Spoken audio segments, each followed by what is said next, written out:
నమస్తే, నేను మీ ఈశ్వర్. ఈ6 న్యూస్కి స్వాగతం. వార్తల్లోని ముఖ్య అంశాలు.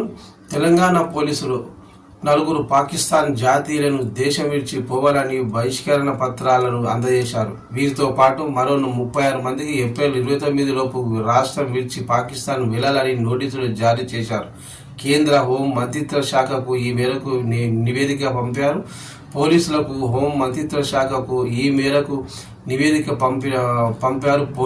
పోలీసులకు సమాచారం ఇచ్చిన తర్వాత పాకిస్తాన్ జాతీయులు నగరం విడిచి వెళ్లారని అధికార వర్గాలు తెలిపాయి. వైద్య చికిత్స కోసం ఇక్కడికి వచ్చిన పాకిస్తాన్ జాతీయులు మిగిలిన స్వల్పకాలిక వీసాలను కూడా పోలీసులు ధృవీకరించి ఏప్రిల్ 29లోగా వెళ్లిపోవాలని కోరారు. కేంద్ర హోం మంత్రిత్వ శాఖ పేర్కొన్న జాబితాలో పేరు లేని వారు పాకిస్తాన్ నుంచి దీర్ఘకాలిక వీసాలపై హైదరాబాద్లో ఉంటున్న వారిపై పోలీసులు నిఘా ఉంచారు. మరోవైపు తాత్కాలిక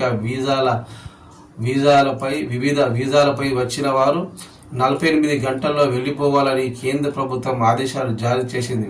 అయితే హెల్త్ వీసాలపై భారత్కు వచ్చిన వారికి మాత్రం ఏప్రిల్ 29 వరకు అవకాశం ఇచ్చారు. ప్రస్తుతం వీరిపై అధికారులు దృష్టి సారించారు. ఒకే రోజు గడువు ఉండడంతో పాకిస్తానీలు ప్రయాణానికి సిద్ధం చేసుకోవాలని నోటీసులు జారీ చేసింది.